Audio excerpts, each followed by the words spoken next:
También tenemos acá un detalle de las trayectorias BTT. Y dentro de eso podemos definir, aquí ya podemos entrar a lo que significaría el concepto del metamorfismo prógrado y el metamorfismo retrógrado. Ambos son metamorfismos.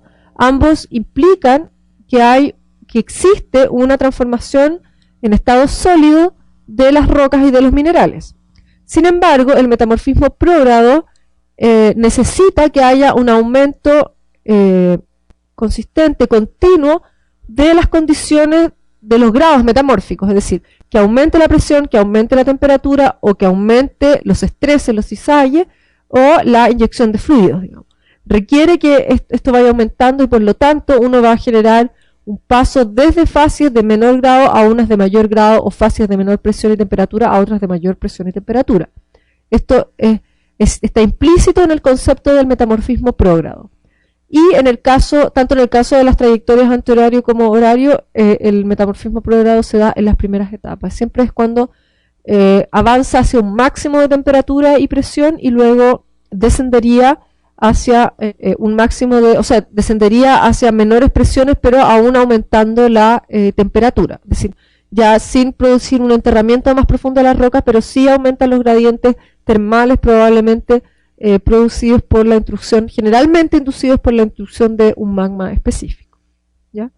Entonces tenemos en este caso el metamorfismo prógrado. ¿Qué es lo que vemos en recordemos la diapositiva que habíamos visto anteriormente? Lo que vemos es un aumento del grado metamórfico en el que los minerales, por ejemplo, más hidratados pasan a minerales menos hidratados, las plagioclasas sódicas pasarían a plagioclasas cálcicas, podríamos tener una variación de las epidotas y las cloritas transformadas en anfíbolas, o por ejemplo de las cloritas y las biotitas pasando a estaurolitas, o andalucitas o cianitas en el caso de las rocas metapelíticas. Eso estaría dado por el metamorfismo prógrado.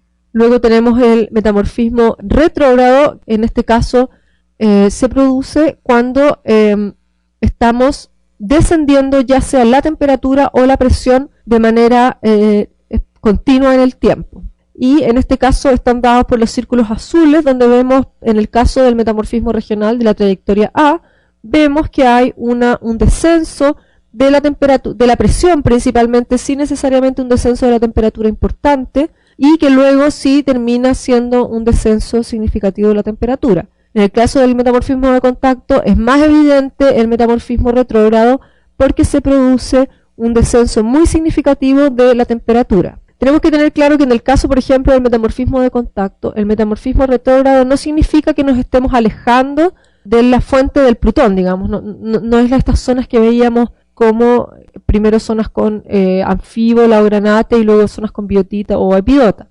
Lo que refleja es que incluso esas zonas que llegan a tener granate o anfíbola, es decir, que llegan a tener una alta temperatura cuando el magma intruye, esas zonas posteriormente se enfrían. Y cuando se enfrían, el mineral, como las anfíbolas, como el granate o las plagioclasas muy cálcicas, pasan a ser inestables. Cuando bajan las temperaturas el magma comienza a cristalizar y bajan las temperaturas. Entonces ahí se desestabilizan esos minerales y comienzan a aparecer otros de menor grado o de menor temperatura. Y ahí es donde ocurre el metamorfismo retrógrado. Lo mismo para los metamorfismos regionales, podemos tener un enfriamiento o una exhumación considerable de las rocas, es decir, que se encontraban en una parte de la corteza y luego ascienden por fenómenos de compresión o de exhumación, y baja la presión considerablemente sin necesariamente bajar la temperatura, pero luego ya empieza a enfriarse todo el sistema magmático y sí comienza a bajar la temperatura, y ahí tenemos también desestabilización de los minerales que alcanzaron a formarse en las temperaturas máximas, en las presiones máximas. Y luego tenemos en el caso de las temperaturas de los desarrollos antihorarios, tenemos que a una presión más o menos constante desarrollamos una baja de las temperaturas significativa, nos devolvemos después de la temperatura máxima y ahí comienzan a desestabilizarse los minerales que estaban en fase granulita, comienzan a pasar a transformarse a fase anfibolita. Generalmente de los piroxenos podemos pasar a las anfíbolas, de los granates a las anfíbolas y de las plagioclasas andesinas o ya más bien anortitas a algunas oligoclasas o incluso más sódicas.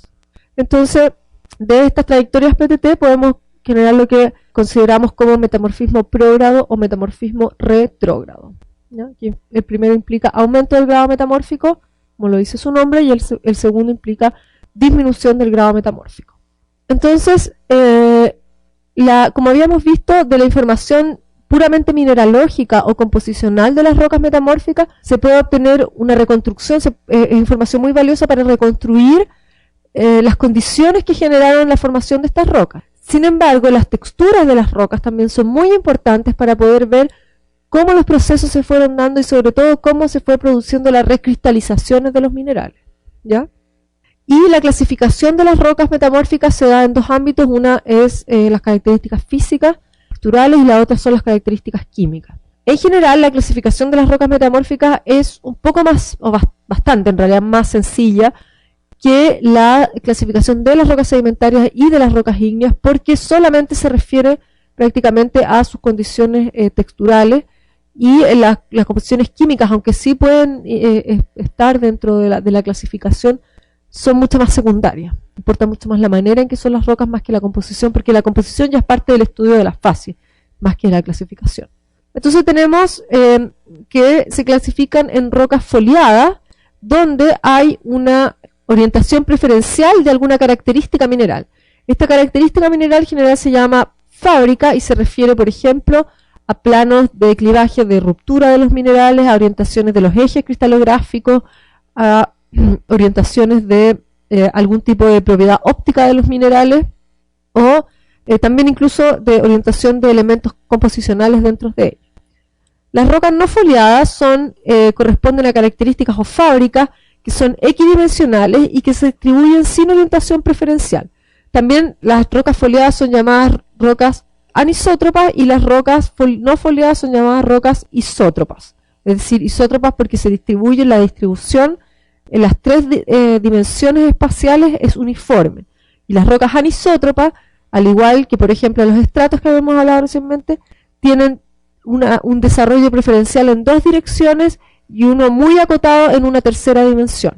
¿Ya? Son generalmente fábricas o características bidimensionales que en una tercera dimensión no tienen un desarrollo significativo. En general son estructuras más bien planares.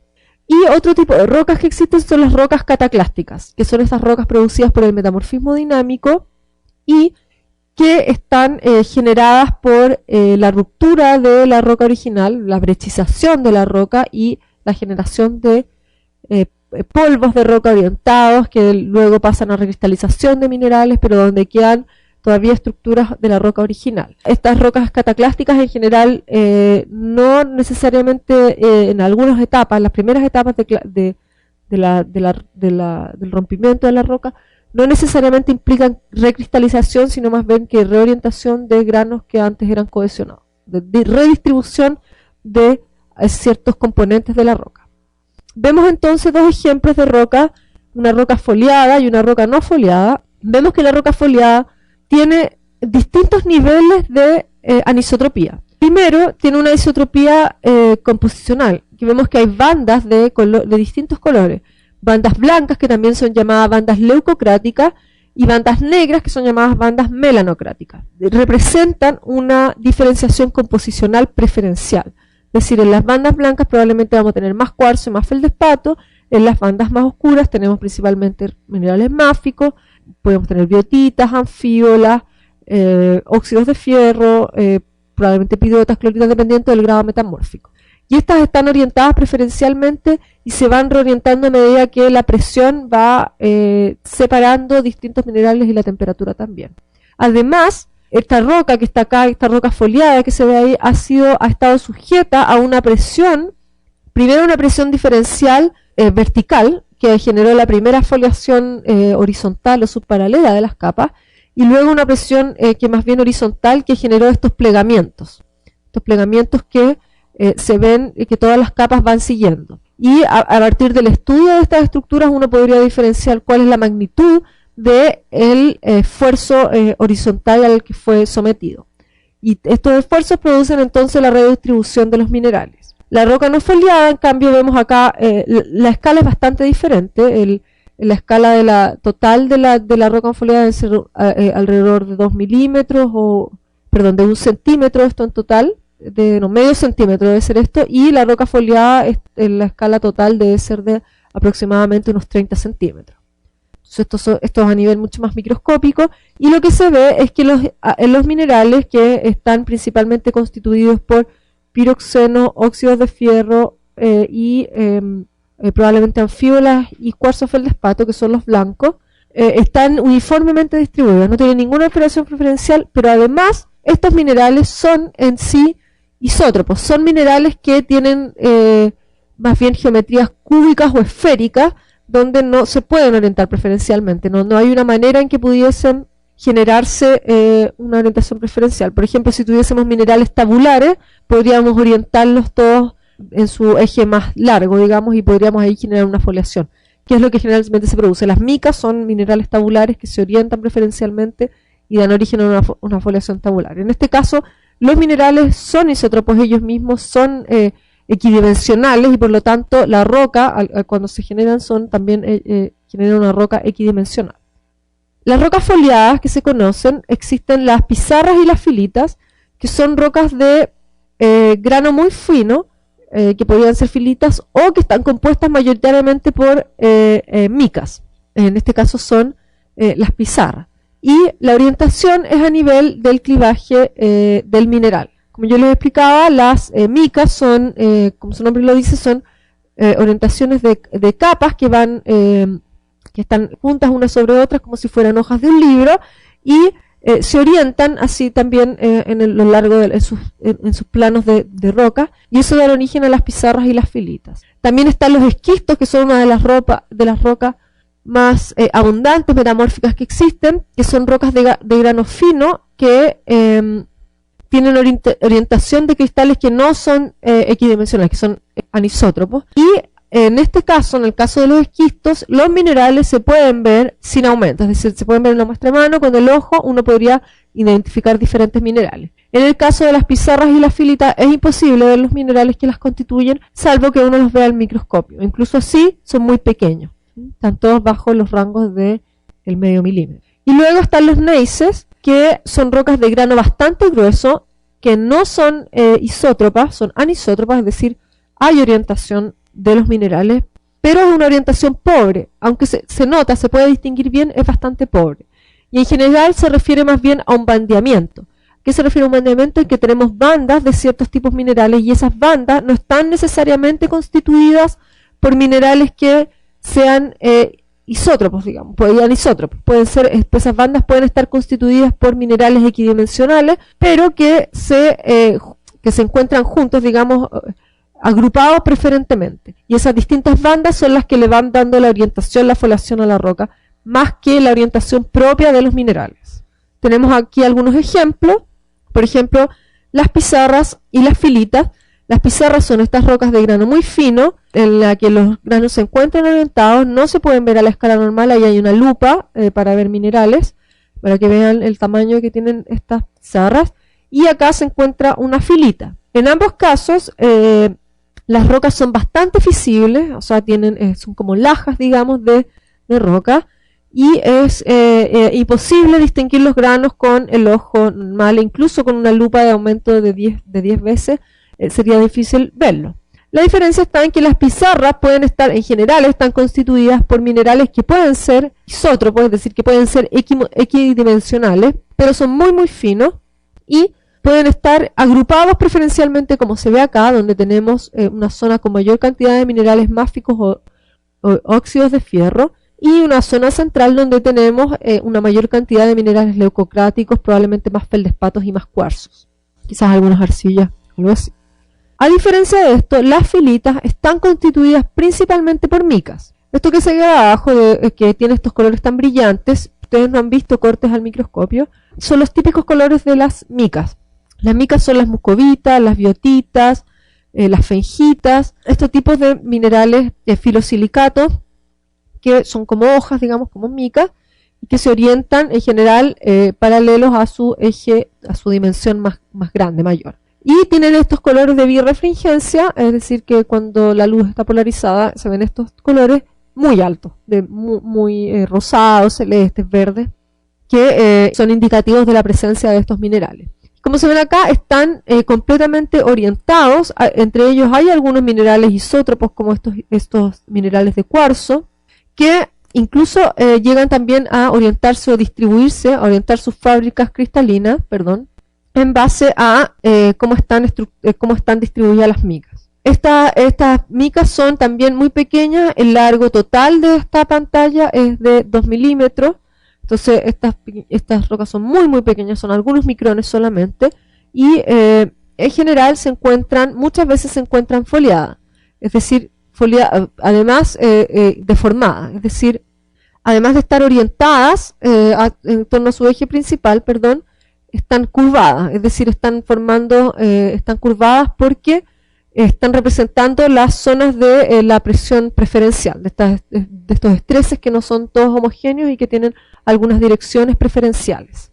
Luego tenemos los esquistos, que como yo les decía, son una de las rocas más importantes, metamórficas, son las más abundantes, digamos, requieren que exista una presión significativa para que se formen, mucho más que en el caso de los hornfels o de las granulitas, digamos, o sea, que haya una presión preferencial, generalmente que es paralela, es normal a la orientación de las micas o de los minerales anisótropos para que se generen. El aspecto de los esquistos es lo que se ve aquí a la izquierda, una roca esquistosa, es decir, que también está en el fondo es visible, puede parecer como una lutita, es muy brillante, muy cerosa, dada la gran cantidad de mica, ese brillo se lo da a las micas.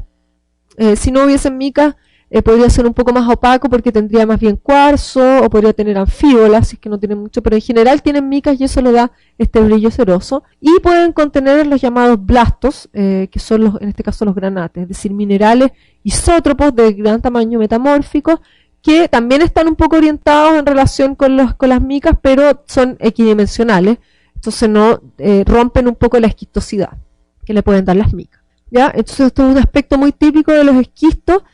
También pueden haber los esquistos de anfíbolas, digamos, generalmente no presentan estos blastos de granate. Este esquisto micáceo con granate generalmente proviene de una roca metapelítica, es decir, una roca sedimentaria probablemente, con restos con bastante calcio, potasio.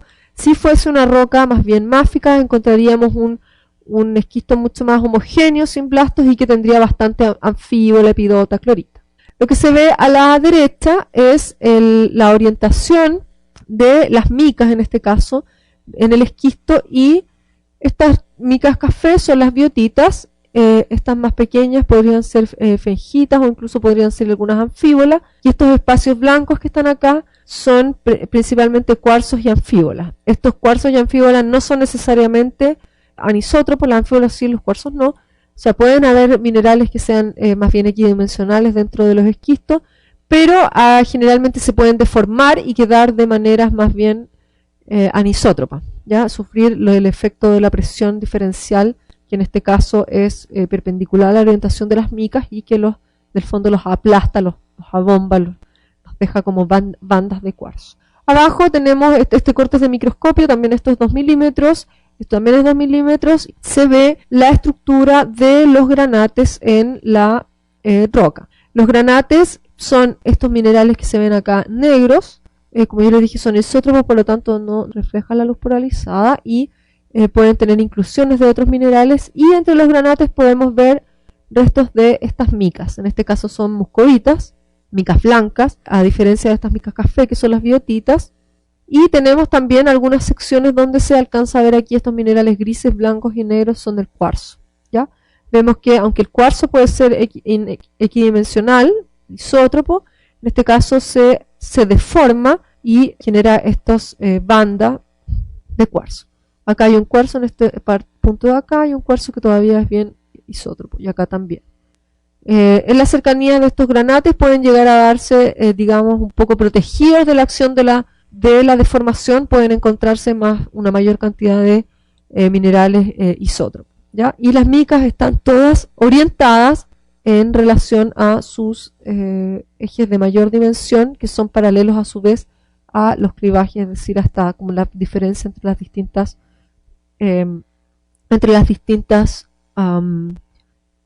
hojas de mica. Finalmente tenemos los gneisses, que son estas rocas que tienen una foliación muchísimo más pobre, pero que es notoria, y que generalmente lo que está orientado son bandas de distintas composiciones, más que orientaciones de las fábricas minerales. Vemos acá el gneiss. Yo me imagino que ustedes ya han visto rocas de granito. Un gneiss llegará a asemejarse bastante a una composición de un granito, de un intrusivo, es decir, un grano bastante grueso. Se logran distinguir los cuarzos, se logran distinguir los minerales máficos, pero está bandeado, está orientado, hay diferentes capas de los distintos minerales. Ya en este caso están las bandas leucocráticas, estas bandas más blancas que probablemente están compuestas por plagioclasas y cuarzo, y las bandas más melanocráticas compuestas probablemente por minerales como fíbolas, piroxenos, biotitas o óxidos de fierro, ¿ya? Que van marcando los distintos colores. Vemos arriba en la parte superior derecha un gneiss de biotita que contiene bandas de cuarzo, bandas de cuarzo, y entre las bandas de cuarzo se orientan pobremente los cristales de biotita.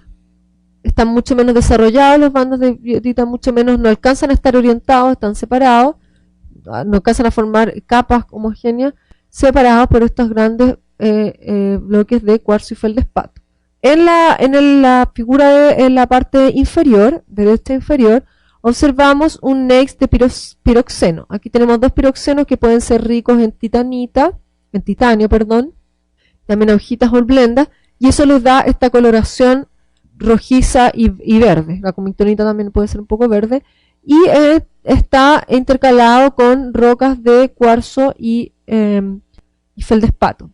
Ahora, ni los piroxenos, ni los cuarzos, ni los feldespatos son necesariamente minerales muy anisótropos que se van a orientar. Y además, en general, en este caso específico, son minerales que uno los podría considerar más bien como equidimensionales. Sin embargo, están agrupados preferentemente. Y vemos que hay bandas de estos piroxenos, de los piroxenos y las anfibolias y los óxidos de fierro, y hay bandas de cuarzo y feldespato. Y esto es lo que finalmente, acá también hay una banda, esto también sería una banda, acá también, y esto es lo que finalmente da como resultado esta roca bandeada, digamos, donde se ve una foliación, aunque no necesariamente hay una orientación preferencial de las fábricas cristalinas. Entonces, así como podemos distinguir entre una y otra tipo de foliación. Entonces, esos son los tres tipos de rocas foliadas más importantes que existen, y luego estas rocas se subdividen según los componentes principales: esquistos de biotita, esquistos de anfíbola, esquistos de cianita, de andalucita, de granate, dependiendo de cuál es el componente mineralógico más importante que se pueda encontrar. Esquistos verdes o esquistos azules también se llaman los esquistos verdes cuando tienen la composición de albita, clorita y epidota.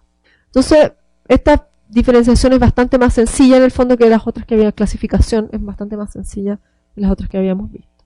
Luego tenemos la clasificación de las rocas no foliadas, las rocas isótropas, que en el fondo pueden indicar dos cosas: que hay una ausencia de presión dentro, como uno de los controles importantes del metamorfismo, o también que pueden indicar que hay un desarrollo de una presión, de alta presión, pero a un nivel muy homogéneo litostáticamente, es decir, no con una componente preferencial de un lado u otro. Las más importantes dentro de las que se conoce son los granos Fels, que es un término general que se usa para una roca anisótropa, es decir, que no tiene una orientación preferencial.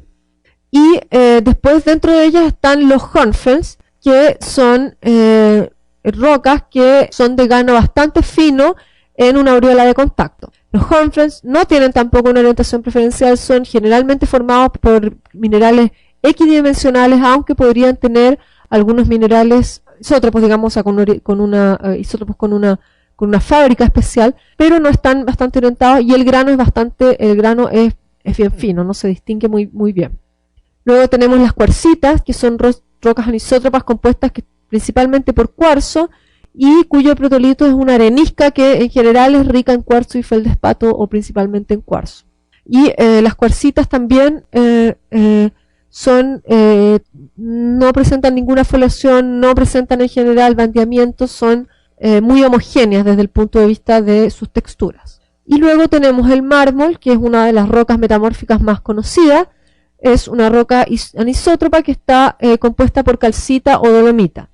Y el protolito es caliza o dolomita. En este caso vamos a hacer la diferenciación de que cuando tenemos una roca calcárea que está formada por el mineral dolomita, esa roca se llama también dolomita. Así que por eso las rocas pueden ser dolomitas o dolomitas. Y la caliza está formada en general por una calcita, que es un mineral microcristalino muy pequeño, y cuando recristaliza a alta temperatura y poca presión, se genera un mármol que está formado por cristales de calcita muchísimo más grandes. En realidad el mármol es una agrupación de cristales de calcita muy grande o de cristales de dolomita muy grande. Muy grande me refiero que ya alcanzan tamaños incluso hasta de medio centímetro, milimétricos, digamos. Las calizas generalmente están formadas por cristales muy pequeños de menos de 0,005 milímetros. Entonces la recristalización es importante. El cambio del tamaño del grano es bastante importante en los mármoles y en las dolomitas. O sea, los mármoles compuestos por dolomita y por calcita. Tenemos acá el ejemplo de los hornfels. Vemos, es una roca, generalmente el hornfels es una roca muy oscura porque se genera, digamos, cuando hay una transformación de rocas básicas o clásticas más que una roca calcárea, aunque también se podría generar una cosa calcárea. Entonces una roca muy homogénea, que generalmente tiene un color bastante oscuro y que no presenta ningún tipo de foliación, no presenta ningún tipo de textura característica. A veces podría tener algunos minerales más grandes que otros, pero generalmente no se le ve ninguna textura significativa, importante. Es muy homogénea, muy masiva. En general son bastante duras, digamos, si es que contienen mucho cuarzo y peroxeno, ¿ya? Eso vemos la escala ahí de 1 centímetro, y lo que se ve en la diapositiva, en la fotografía de la derecha, es también toda la fotografía es 1 centímetro, toda la fotografía son 2 milímetros, así que son cristales muy pequeños en este caso, y están compuestos por probablemente estos anfíboles que son de colores más verdes, unos piroxenos que pueden tener un poco de bastante titanio por sus colores más bien rojos, y óxidos de fierro. Estos son magnetitas, ilmenitas. Generalmente ya a altas temperaturas se genera magnetita, ilmenita, también podría haber algo de rutilo, y tienen los espacios blancos, están rellenos por cuarzo y feldespato. Vemos entonces, hemos visto ya acá, que en las rocas metamórficas hay una repetición de minerales bastante común. Hay piroxeno, hay anfíbolas, hay plagioclasas cálcicas y cuarzo. Granates también son los minerales más comunes dentro de los metamorfismos, ¿ya? En este caso, dentro de los hornfels los encontramos de manera muy abundantes, ¿sí? Porque se producen bastante en el metamorfismo de contacto. También podemos encontrar epidota, albita, clorita y ese tipo de rocas. Además quiero hacerles hincapié, perdón, habría olvidado antes decirles que esta asociación que está acá del hornfels es en general característica de un metamorfismo prógrado, ¿ya? En este caso específico porque tenemos minerales de alta presión y temperatura.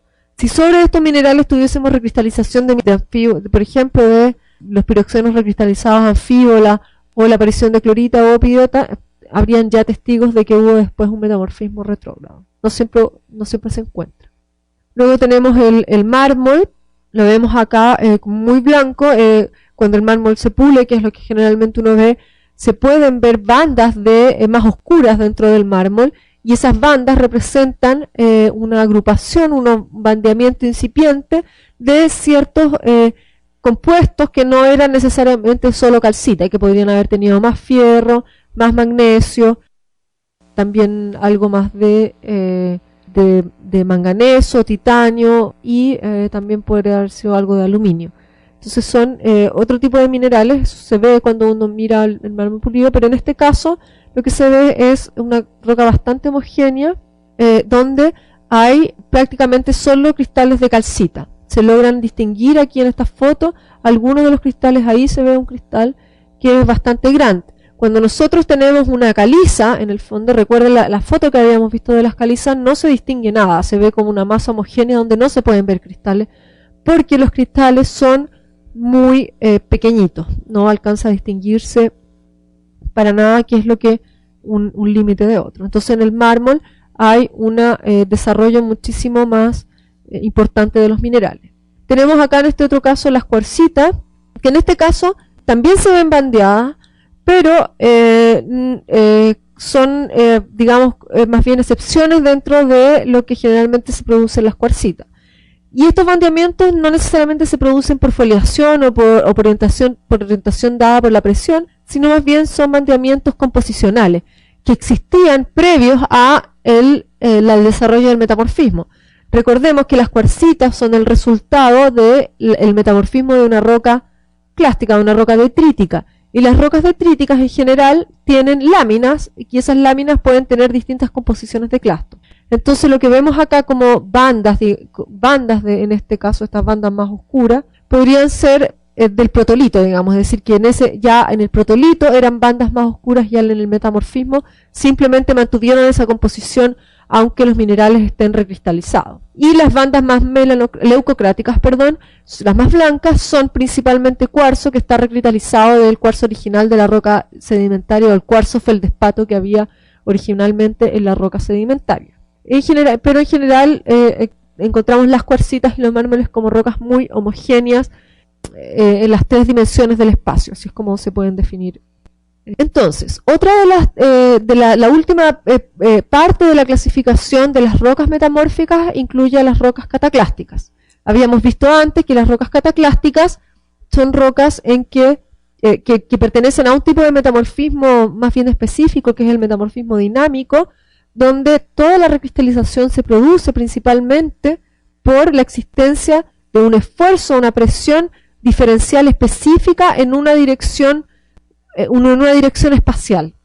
Es decir, generalmente la producimos por aplicar un estrés desde, por ejemplo, horizontal muy importante. Como decíamos, en las fallas de rumbo, que se mueven de esta manera, tenemos estreses que son horizontales y que obligan a los bloques a desplazarse unos con otros, y en la zona de contacto rompemos la roca, se brechiza, se genera un polvillo mucho más fino que otros clastos, que otras partes de las rocas, y eso es lo que va produciendo una recristalización, una reorientación de los minerales. En esa primera etapa del metamorfismo dinámico, donde rompemos la roca y la redistribuimos este polvo, generamos una roca que está brechizada, pero que es cohesiva. Brechizada, ¿por qué? Porque tiene unos componentes grandes, clastos angulosos, que se rompieron de roca original, y una matriz que es mucho más fina, que es un polvo, también puede ser anguloso, y la composición tanto de la matriz como de los clastos es la misma, porque es la misma roca que se está rompiendo, ¿ya? Y no tiene foliación, no hay orientación preferencial de ningún mineral, ni ninguna fábrica mineral. Podría haber una cierta orientación de algunos de los fragmentos, pero en general no los hay, y muchas veces puede contener vidrio por fricción, que es este vidrio en la zona principal donde se produce el desplazamiento de la falla. Puede aumentar la temperatura en el momento que se produce el movimiento muchísimo y llegar a fundir la roca, y luego desciende rápidamente cuando baja este movimiento, cuando acaba la fricción, baja bruscamente la temperatura, y esta roca, este líquido, este fundido, cristaliza muy rápidamente sin poder dar origen a una textura cristalina, entonces queda un vidrio, es decir, sin estructura cristalina, es más bien amorfo, eso es el vidrio, es decir, la unión de elementos químicos, pero de manera sólida, pero de manera amorfa, no con estructura cristalina. En etapas más avanzadas de este metamorfismo dinámico, cuando ya hay más presión y mayor deformación, comenzamos a tener las rocas foliadas. Y ahí, ¿qué es lo que pasa? Es que comienza a haber una recristalización, es decir, ya no es solo una reorientación de rocas fragmentadas, sino que es cristalización, aparición de nuevos cristales o desarrollo de nuevos minerales, que generalmente se orientan de manera perpendicular, normal, al esfuerzo mayor. Y en este caso pueden contener lo que se llama porfiroclastos o porfiroblastos, fragmentos que son no deformados, es decir, estos fragmentos originales que primero eran de la brecha, los clastos de la brecha, que luego comienzan a deformarse más y más, pero mantienen sus núcleos sin deformación, y alrededor de ellos se forman las llamadas colas de cristalización de minerales nuevos formados que se generan a partir de estos porfiroclastos. Y cuando ya los porfiroclastos son completamente recristalizados se llaman porfiroblastos, porque ya el blasto significa que es un mineral completamente nuevo. Y finalmente tenemos las taquilitas, o en realidad más bien las pseudotaquilitas, que es un vidrio que se produce por fricción en la matriz o en la roca completa. En las cataclasitas nosotros podríamos tener algo de vidrio en la matriz entre los clastos por fricción. En el caso de las pseudotaquilitas tenemos una capa homogénea, continua, importante en el contacto de la falla, que es solo vidrio. No tenemos vidrio y clasto, sino que principalmente vidrio, y no quedan estructuras minerales importantes. No quedan redes cristalinas importantes. En todo caso, las pseudotaquilitas son en general capas muy limitadas, de una extensión muy limitada, que no sobrepasan el centímetro de espesor. Son bastante restringidas, incluso en fallas importantes, son bastante restringidas espacialmente, y se pueden extender pequeños apófisis de taquilitas hacia las matrices de las zonas más alejadas del contacto directo de la falla, pero en general no tienen una extensión muy importante. Están más bien restringidas desde el punto de vista espacial. Tenemos acá entonces una fotografía donde se ve cómo evoluciona los diferentes tipos de roca. ¿Qué es lo que tenemos? ¿Por qué podemos tener generación de cataclasitas y luego generación de milonita? Porque las fallas pueden llegar a penetrar muy profundo en la corteza terrestre, hasta las zonas donde ya la deformación no es frágil, es decir, donde la roca ya no se rompe, sino que se deforma en estado sólido sin romperse, sino que va recristalizando los minerales. Esa es la zona de deformación, la llamada deformación dúctil. Y ahí es donde se producen las rocas miloníticas, donde hay recristalización, hay bastante minerales de micas, digamos, se producen las colas y con porfiroblastos y todo eso. Entonces, en la parte más superficial podemos tener rocas de falla que no son cohesivas, es decir, se produce una brechización y se genera como si fuese una roca casi sedimentaria, no cohesionada, que se puede romper fácilmente. Cuando estamos en zonas más profundas, tenemos también rocas brechizadas, cataclasitas, pero que esta vez son cohesivas, es decir, no han perdido su capacidad de comportarse como un cuerpo único, digamos, todavía hay unión entre los distintos fragmentos a través de esta matriz bastante cohesiva. Y cuando ya pasamos a zonas más profundas encontramos las milonitas, donde hay orientación de los cristales, desarrollo de cristales foliados y orientación, porque hay un aumento de la temperatura, entonces comienza la recristalización más preferencial de las rocas y una deformación más bien dúctil, para luego pasar a los neises bandeados, digamos, que donde podemos encontrar ya que la deformación está generada en bandas. En la zona A tenemos cómo se desarrolla en profundidad las distintas zonas de deformación frágil y dúctil para pasar, de fracturamiento frágil a una zona de deformación más bien dúctil a medida que profundizamos en la corteza, desde la superficie hasta zonas profundas. Y acá lo que tenemos es cómo va evolucionando la roca. Tenemos primero una roca no deformada, el protolito, que vendría a ser un granito no muy equigranular con el desarrollo de ciertos fenocristales. Esto es para hacer la diferencia entre una y otra. Cuando estamos en zonas cercanas a la corteza vamos a tener una cataclasita cohesiva, es decir, una roca brechizada, pero que uno no puede separar los fragmentos, no son como sedimentos o fragmentos sueltos, sino que es una roca que contiene una matriz y fragmentos. La matriz y los fragmentos tienen la misma composición porque corresponden a la misma roca, solo que la matriz es la roca más bien pulverizada y en los clastos es la roca en fragmentos más pequeños, más grandes. Y tenemos el desarrollo de esto en estas zonas principales del contacto de la falla, que vendría a ser esto acá, las zonas de los dos bloques. Después tenemos las zonas de fracturamiento frágil con desarrollo de las pseudotaquilitas, donde se genera el vidrio que se expande, se puede expandir hacia las zonas de los fragmentos, pero también podría ser como una franja de vidrio, taquilita, de franja de vidrio en la zona del contacto mismo, que es lo que está marcado aquí en negro. En este caso, lo que se puede tener, perdón, es una roca que no está, que no produce una cataclasita, que no está brechizada, sino que es la roca más bien original, pero con bastante, porque no alcanza a deformarse, a romperse, pero que sí se desarrolla bastante vidrio por fricción en la zona de la falla. La zona más profunda vamos a tener las milonitas, donde se observan estas estructuras, donde hay bastantes indicadores cinemáticos que pueden, valga la redundancia, indicar cuál es el sentido o cómo ha sido el movimiento, y generan estas estructuras muy típicas, que es lo que les decía yo, estos son los clastos con las colas. Estas son las colas de deformación que se generan a partir minerales recristalizados a partir de los clastos en forma de S, y que también son indicadores del movimiento, y lo que se provocan por la rotación de los clastos al ir siendo deformados. Los clastos van rotando, perdiendo algunos de sus componentes, y estos componentes se van alineando de manera paralela. Y cuando estamos ya en la zona bastante dúctil, con una recristalización completa de los clastos, vamos a encontrar estos neises bandeados, donde hay reagrupación de los distintos componentes de los distintos cristales que han sido completamente cristalizados. Podríamos entender estos neises bandeados como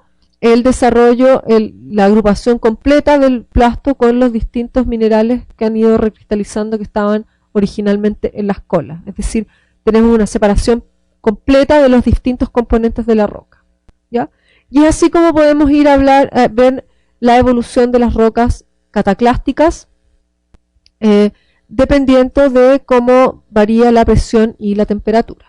Veamos algunos ejemplos. Acá tenemos una cataclasita. Veamos que la cataclasita está formada por estos fragmentos, que era la roca original, y ustedes pueden ver que los fragmentos son todos idénticos, tienen una composición similar, pueden variar un poquitito los colores, acá estos son un poco más oscuros que los otros, pero la composición no varía significativamente porque todos pertenecían a la misma roca. La matriz aquí, que se ve muy clara, muy blanca, en realidad corresponde exactamente a la misma roca que había originalmente, sin embargo está pulverizada, muchísimo más fina. La roca sigue sí siendo cohesiva. En el fondo uno no puede tomar uno de estos fragmentos con la mano y separarlo de la matriz. Tiene que continuar siempre, continúan siempre, están cohesionados, uno tendría que romperlo, digamos, golpearlo para que se rompieran y se salieran. Entonces es una roca bastante cohesiva. En la superficie, estas cataclasitas, en la superficie terrestre, cuando uno las puede verlas, ve los que se llaman las brechas de falla, donde la roca no está cohesiva, sino que está muy disuelta, se pronuncia lo que a veces se llama couch, que se ve en por ejemplo, a veces en los sondajes, digamos, o en las trincheras, o incluso en los bancos de la mina se puede ver las fallas, porque uno ve una roca bastante sólida, compacta, y de repente aparece esta zona donde la roca se disgrega, está rota, está llena de arcillas o de otros minerales, y eso es en realidad una brecha de falla que en profundidad, a mayores profundidades de un par de kilómetros, o un kilómetro, desarrollaría en realidad una cataclasita. La roca seguiría brechizada, pero sería compacta, cohesiva. Y a la imagen de la derecha tenemos esta pseudotaquilita, donde vemos la roca original, aquí en rosado, que era una roca, probablemente un granito, un pórfido granito, o un cieno granito, digamos, y entre medio contiene este vidrio que se genera en la zona de la falla generalmente, y que corresponde a la fricción, aumenta mucho la temperatura, la roca se funde en el fondo, y luego cuando vuelve a cristaliza de manera rápida, sin poder dar origen a minerales. Esto también se produce a profundidades no muy altas, digamos, que permitan que se produzca un enfriamiento rápido sin cristalización de los minerales. Y eso es la pseudotaquilita. Las taquilitas originalmente son las rocas, el vidrio que se genera arriba de en las superficies de los basaltos oceánicos. Cuando estos salen y se ponen en contacto con el agua, los basaltos generan unas capas de vidrio porque se enfría muy rápidamente, entonces no alcanzan a desarrollar minerales, y esas son las taquilitas. Estas se parecen mucho composicionalmente, son exactamente iguales a la composición de un basalto, y por eso se llaman pseudotaquilitas, ¿ya? Son en general composiciones bastante máficas las que generan estas zonas de fricción. Es decir que vamos a fundir preferentemente los minerales que darían origen a una roca máfica más que la sílice o los feldespatos. Otras rocas cataclásticas importantes son las llamadas, las que yo ya les dije, milonitas. Vemos la milonita y podríamos decir que a primera vista se puede parecer bastante a un esquisto. La diferencia que puede tener con un esquisto es que va a tener mucho más indicadores cinemáticos, en el sentido de que podría verse mucho mejor la manera en que las muestras se movieron, y que también podría tener un menor desarrollo de rocas micáceas, digamos. Y finalmente que los clastos, que en el caso de los esquistos son blastos, es decir, son minerales recristalizados, para el caso de los mineralitas muchas veces pueden ser relictos aún de la roca original. Se ven también estos bandeamientos, esta orientación preferencial de los minerales. Acá se ven los clastos que todavía, digamos, están relictos de la roca original, aunque ya pueden haber tenido una recristalización, y que obviamente están orientados. En este caso, en el caso de la foto, los estreses principales venían son perpendiculares a la orientación de las colas y los clastos, es decir, venían desde acá, desde la izquierda inferior y la derecha superior. Esta misma roca, vista desde el punto vista en el microscopio, es decir, con un aumento muchísimo mayor, aquí podemos ver cuarzo, cuarzo y mica. Tenemos todavía un clasto de cuarzo que puede haber sido original o simplemente ya está recristalizado, pero original, pero a partir de un fragmento original de esta roca. Y alrededor de él se generan las llamadas colas. Esta es una cola de pequeños cuarzos recristalizados, y acá también, que van desprendiéndose de este blasto original a medida que este blasto va rotando por el esfuerzo que le genera la cizalla, digamos, el esfuerzo así. Esto hace que se mueva de esta manera, y el cuarzo va rotando, se van disgregando ciertos minerales y recristalizando, generando estas colas, ¿ya? Entonces, eso es lo que va generando estas texturas tan particulares. Y tenemos acá también el desarrollo de micas que pueden estar orientadas o intercaladas con el cuarzo y los distintos minerales. Entonces, vemos que las milonitas entonces son de manera constitutiva muy similares a los esquistos.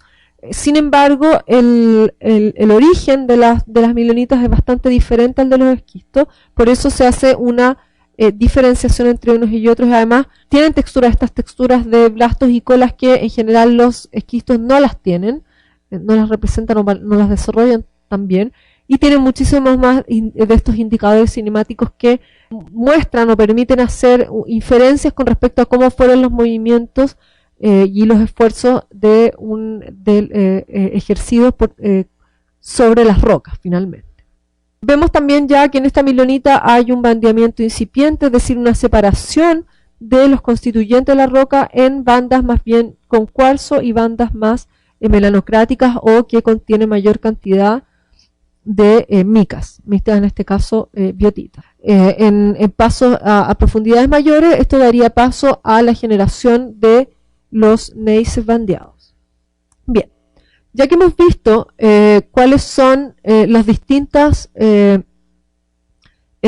clasificaciones de las rocas, hemos visto cuál es la información que uno puede obtener de las asociaciones mineralógicas para determinar cómo ha sido el metamorfismo, hemos visto cuáles son los distintos tipos de metamorfismo, cómo podemos determinar las evoluciones de presión y temperatura en el tiempo y cómo definimos que una roca es de alto o bajo grado.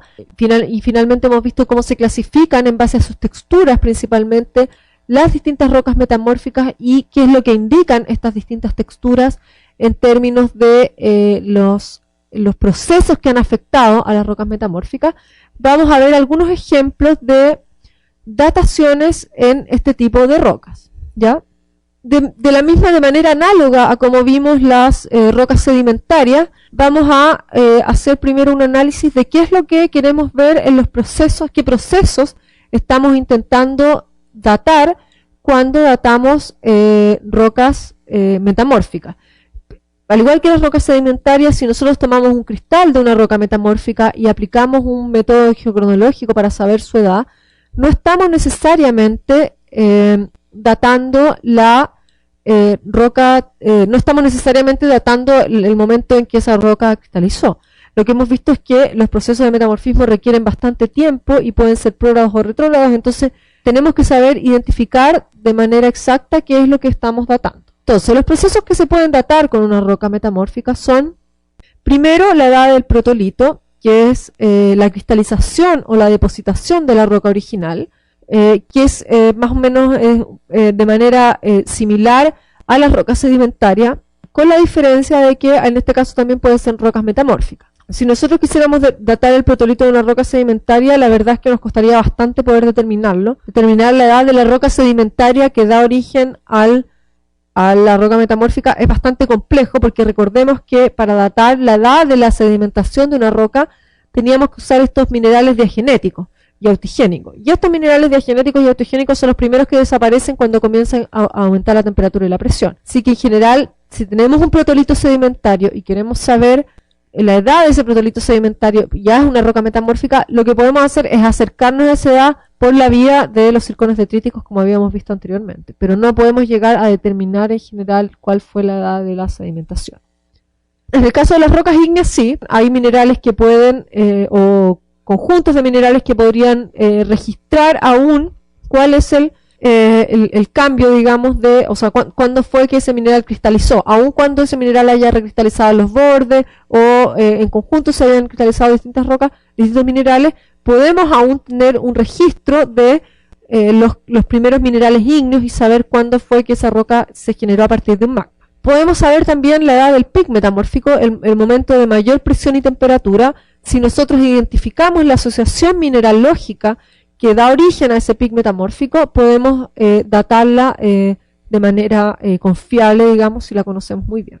Podemos datar el metamorfismo prógrado, saber cuándo, en qué momento, en qué rango de tiempo ocurrió el metamorfismo prógrado, es decir, cuando va aumentando la presión y la temperatura, si identificamos bien los minerales de esa secuencia, o podemos determinar cuál es el metamorfismo retrógrado en contraposición, digamos, cuando vemos cuando va bajando la temperatura si identificamos esos minerales. Perdón.